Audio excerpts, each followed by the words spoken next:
Talked about it prior to the show that I saw your dad on a special on Real Sports here, and it was a great piece on how he essentially created this phenomenon with darts, which I was like blown away as I was seeing it with thousands of people there. But he was into it was only 10 years. I thought he was into boxing. Yeah, 10, 15 years, something like that. I mean, he promoted Lennox Lewis, Chris Eubank, Nigel Benn, Nazim Hamed.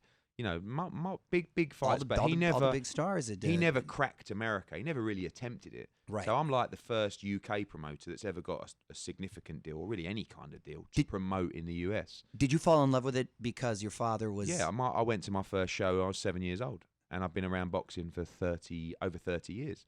And my only chance to spend time with him growing up was to be at the shows, was to be in the gym.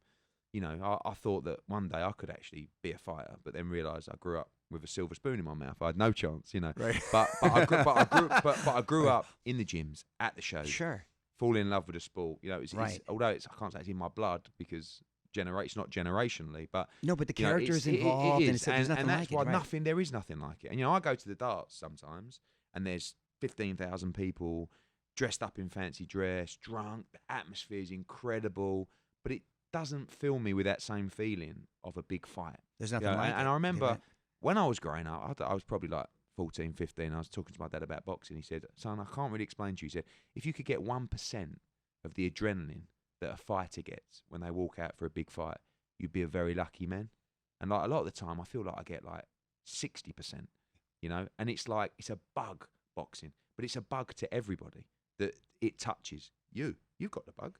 You've definitely got the energy. There's nothing. And I've been to the Super Bowl, World Series. That nothing matches. It's like the true gladiator. You're right. But that same and bug, then you start chasing it. Yeah, but that same bug bites me. It bites Aram.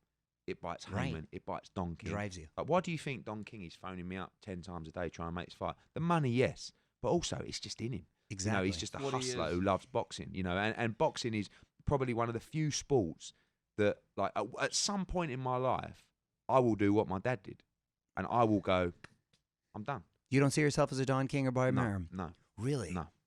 Because you seem happy, and then I was surprised to hear. I'm happy. I love the sport. You got a great energy. Challenge. You seem happy. The challenge for me is more about, you know, I grew up, going a bit deep here, but I grew up as Barry Hearn's son, right? So at school, even when I got my first job, like not with him, but for like a sports agency, it was always like, oh, you're Barry Hearn's son. You know, so the challenge for me has always been to outperform him.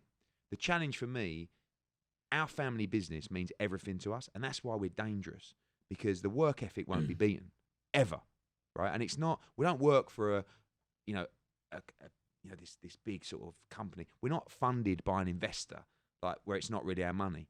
This is everything to us. So I won't be outworked ever, right? But it's so intense, and the drive is so intense to globally expand this business to a stage where Matchroom is unquestionably the #1 promotional company in the world and dominates the sport of boxing. It's a bit sick, really, but that's the mindset, right? So I'm not there. I'm nowhere near there, and this is a new challenge for me. I've conquered the UK. I won't take my eye off the ball, but now this is where the drive says, okay, now go and do it in America. Take over in America, and that's where I'm going to struggle, and that's where I'm up against so much resistance, because those people in the game here are going, don't let Hearn in. Right. He's British. What does he know about America? Nothing at all. And they're probably right, but that's the new challenge. So when that is done, and it will be done, now there will come a stage where I'll say getting out will be the hardest thing, because getting out is surrendering as far as I'm concerned. See, it's about saying, I'm out. Guys, Bob, Al, it's yours, my friend. I'm done. See you later. And I know that one day I'll be sitting, you know, in that house on my rocking chair thinking, and I know my dad's doing it, you know, because he'll phone me up like the drill. Who we got? What's happening? I said, Dad, don't worry about it. So he's still into it. Oh, no, yeah, but he's like, I've just been on Box Rec. What about this guy? I'm like, Dad, he retired 3 years ago. You know, he's like, but it's in him at the same time. He'll never leave you. But it's you get to the point in your life where you have to go, you know, everyone's driven in different ways. But it's the same with you. Yeah. It might be ratings, might be a massive job, but at some point you'll go, you know, the fire's burnt. And when the fire goes out, that's always time to leave. Yeah. But at the moment, I mean, it's burning my hair's singeing. I plan to be like a Dick Clark and Bob Arum and be there until my 80s. Yeah, maybe. But I do think there's a real nice time in your life. Listen, I'm only just about to turn 40. I'm miles away. But where you go, And I see it in my dad, you know, where he's got his darts, he's got his snooker, he's happy as Larry. You know, go down and do a bit of fishing, no real stress in his life. Yeah. And I look at him, I think, Nah. but he's earned it. Yeah. You know, he's 70. So you have to go through this Still process. young. And yeah. Still young. I'm sure he's incredibly proud of you as far as what you have been able to accomplish. And to me, it seems like you're going to kill it here. Young guy, handsome guy, charming, and well-spoken and articulate. And I was like, and I've been a fan from afar. I've told you that. But